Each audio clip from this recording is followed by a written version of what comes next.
আসসালামু আলাইকুম সুপ্রিয় দর্শক, চলছে বর্ষার প্রথম মাস আষাঢ়। আজ 18 জুন মঙ্গলবার, পরের দিন 19 জুন বুধবার। আগামী 24 ঘন্টায় আবহাওয়া কোথায় কেমন থাকতে পারে, কোন কোন জেলায় বজ্রসহ ঝড় বৃষ্টি হতে পারে, কোন কোন জেলায় বজ্রসহ ঝড় বৃষ্টি হতে পারে, কোন কোন জায়গায় তাপপ্রবাহ বয়ে যাচ্ছে এবং তাপপ্রবাহ চলতে পারে, বিস্তারিত আমরা দেখব ইউরোপিয়ান আবহাওয়ার পূর্বাভাস মডেল থেকে। এছাড়া বাংলাদেশের আবহাওয়া দপ্তরের পূর্বাভাস কি জানাচ্ছে বিস্তারিত জানাবো, তাই পুরো ভিডিওটি জুড়ে আমাদের সঙ্গে থাকবেন। আর আপনি আমাদের ভিডিওটি কোন জেলা থেকে দেখছেন এবং আপনার জেলার আবহাওয়ার কি অবস্থা আমাদেরকে কমেন্ট করুন।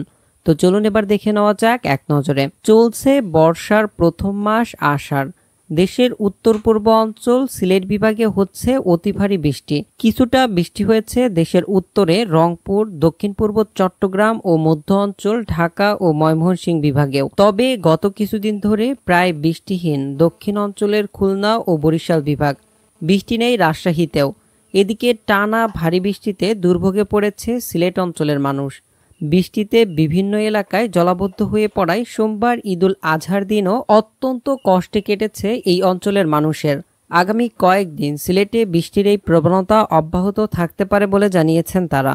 তবে বৃষ্টিহীনতায় খুলনা ও বরিশাল বিভাগের মানুষ ভুগছে দাবদাহে। গত কিছুদিন ধরে বৃষ্টি নেই এই দুই বিভাগে।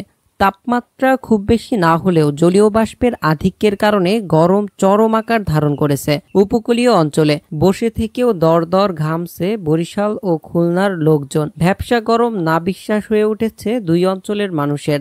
তবে সুখবর হলো খুলনা ও বরিশাল বিভাগে আজ মঙ্গলবার থেকে বৃষ্টি শুরু হতে পারে।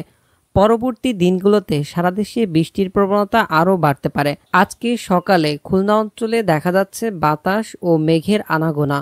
গত 24 ঘন্টায় সিলেট বিভাগে সবচেয়ে বেশি 189 মিলিমিটারের বৃষ্টি হয়েছে। বরিশাল, খুলনা ও রাজশাহী ছাড়া অন্য বিভাগগুলোতে কম বেশি বৃষ্টি হয়েছে।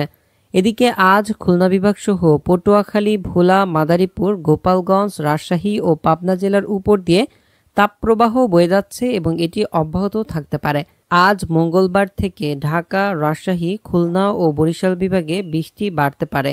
এছাড়া আগামী বুধবার রংপুর, ময়মনসিংহ, সিলেট বিভাগের অধিকাংশ জায়গায় এবং রাজশাহী, ঢাকা, চট্টগ্রাম, খুলনা ও বরিশাল বিভাগের অনেক জায়গায় দমকা ঝড়ো হওয়া সহ মাঝারি ধরনের বৃষ্টি বা বজ্রসহ বৃষ্টি হতে পারে। একই সঙ্গে রংপুর, ময়মনসিংহ ও সিলেট বিভাগে প্রধানত মাঝারি ধরনের ভারী থেকে অতি ভারী বর্ষণ হতে পারে। তো চলুন এবার আমরা আজ 18 জুন ও আগামীকাল 19 জুন ইউরোপিয়ান আবহাওয়ার পূর্বাভাস মডেল অনুযায়ী প্রতিটি বিভাগ এবং জেলা ভিত্তিক আবহাওয়া কোথায় কেমন থাকতে পারে সেটা দেখে নিই। সুপ্রিয় দর্শক, আজ 18 জুন সকালে আপনারা উপগ্রহ চিত্রের মাধ্যমে দেখতে পাচ্ছেন আজ সারা দেশের আকাশে তীব্র ঘন কালো মেঘ দেখা যাচ্ছে।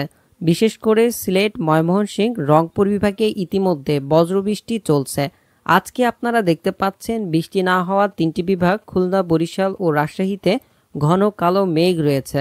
বেলা বাড়তে মেঘের পরিমাণ কিছুটা কমতে পারে, তবে আজ থেকে বৃষ্টি হতে পারে এমন সম্ভাবনার কথা জানিয়েছে আবহাওয়াবিদরা।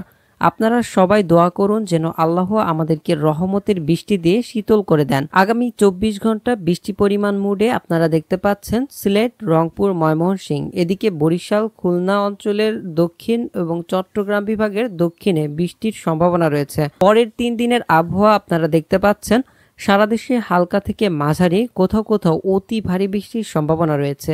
এই সময় সবচেয়ে বেশি সিলেট বিভাগে প্রায় 300 থেকে 400 মিলিমিটারের বৃষ্টি হতে পারে। এছাড়া রংপুর বিভাগে 100 থেকে 200 মিলিমিটার। এছাড়া সারা দেশের অন্যান্য বিভাগগুলোতে 20 থেকে শুরু করে 100 মিটারের বৃষ্টি হতে পারে। প্রত্যেক বিভাগেই আগামী 3 দিনে বৃষ্টির সম্ভাবনা দেখা যাচ্ছে। সুপ্রিয় দর্শক, এবার তাপমাত্রা মুডে গেলে আপনারা দেখতে পাচ্ছেন খুলনা, বরিশাল ও রাজশাহী বিভাগের কিছু কিছু অঞ্চলে মৃদু তাপপ্রবাহ বয়ে যাচ্ছে এবং এটা অব্যাহত থাকতে পারে। তবে পরের কয়েকদিনে বৃষ্টির পরিমাণ বাড়লে এই সব বিভাগেও তাপমাত্রা কমে আসতে শুরু করবে।